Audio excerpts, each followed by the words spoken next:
Ever notice how one tiny thing in the morning can wreck your whole day? You spill your coffee, you get one annoying email, and suddenly the sun feels dimmer, your chest feels heavy, and everything just sucks. Most of us are chasing happiness, but living in a constant loop of stress, anxiety, and fear about the future. We think if I could just fix this one thing, then I'd finally feel okay. But what if the emotional pain you're feeling right now, that heavy rock in your chest, isn't coming from what happened to you, but from where you're holding it? Stay with me, because the story I'm about to share might be the key to the inner peace you've been searching for your whole life. It's not magic. It's a simple shift in how you see your reality.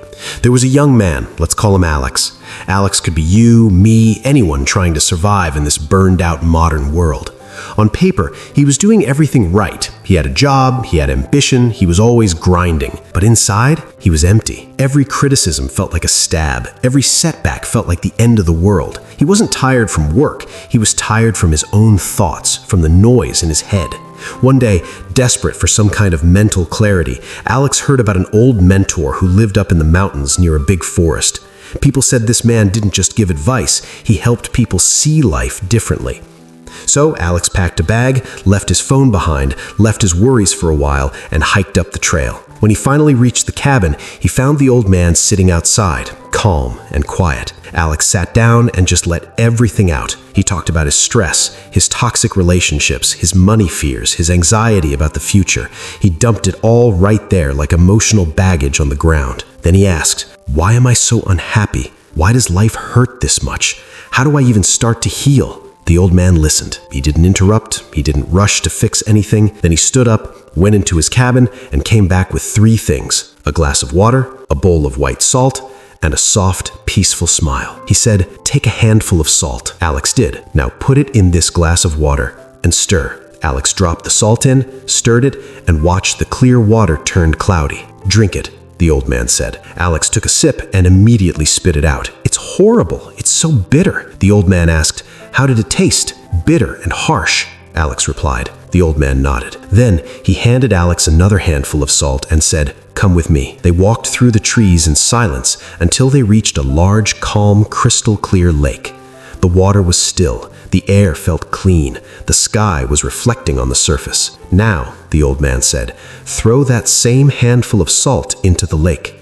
Alex tossed the salt into the water.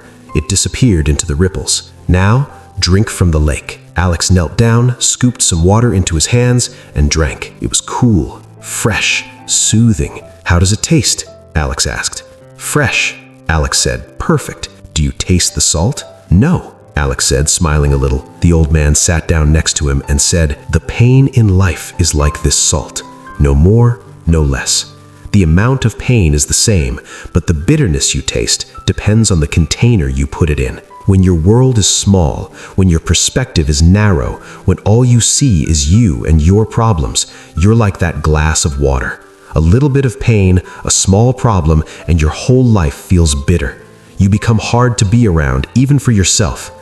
But when you grow, when you work on yourself, when you stop being the glass and start becoming the lake, the pain doesn't disappear, the problems don't go away, but you become wider, deeper, calmer. The bitterness is still there somewhere, but it doesn't take over your whole being anymore.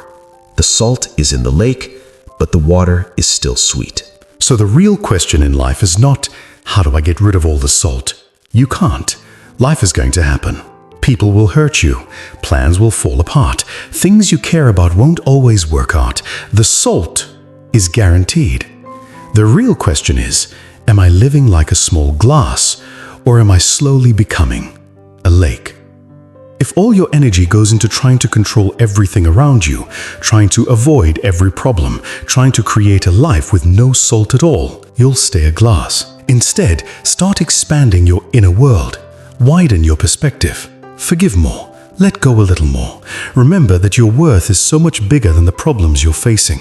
Because when you become the lake, the kind of tragedy that would shatter a glass becomes just a ripple on your surface. So ask yourself, are you suffocating in a glass, or are you ready to grow into the lake? The choice, as always, is yours.